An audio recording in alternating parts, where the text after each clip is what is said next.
اذهب عني يا شيطان. ما يفعله عدو الخير شيء واحد وبسيط، يرمي البذرة، يرمي بذرة شك جواك أو تشتيت أو تشويه أو فكر رديء أو فكر غضب. إن أنت استقبلت البذرة دي وغذيتها بشوية مية من عندك وشوية مية تاني وشوية تراعيها وتاخد وتدي معاها، هتكبر تكبر تكبر تكبر لغاية ما توصل لبكرة شجرة صعبة جدا تقتلعها. لكن من أول ما رماها، امسك البذرة كده وارميها على آخر الدنيا، قول له اذهب عني يا شيطان، اذهب عني يا شيطان. مش هاخد ودي معاك، ما اقعدش اقول له انا هاخد ودي مع الفكر، شوف ودي لغايه فكر لغايه فين. طب هاخد على السوشيال ميديا، هشوف. اديكم شايفين الميديا بتعمل ايه؟ فوق 40 مسلسل،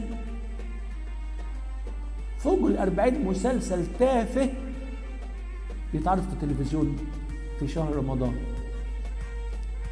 وكلها لا تخرج بره المخدرات، الآثار، النجاسة.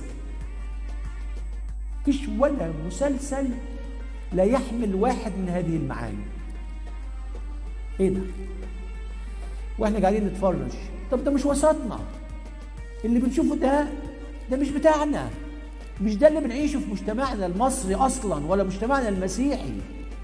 مفيش الكلام ده. ولما بيتكلم مسلسل عن ناس بيمتهنوا مهنة ما عندناش احنا حد بيمتهن المهن ديات.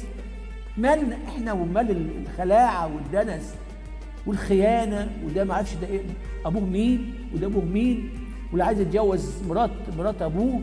مفيش الكلام ده. مالنا وماله. اذهب عني يا شيطان. وقت بيضيع وفلوس بتضيع. شاب قال لي انا دفعت فوق 1000 جنيه عشان اعمل اشتراك في حاجه كده، برنامج او تطبيق معين، عشان اسمع المسلسلات دي من غير اعلانات. قلت له انت عندك وقت؟ ما قلتلوش انت عندك فلوس، قلت له انت عندك وقت عشان تسمع 40 مسلسل وتشوف حياه احنا مالناش دعوه بيها، وضرب نار وحياه ومؤامرات. يا رب ارحمنا برحمتك. اذهب عني يا شيطان.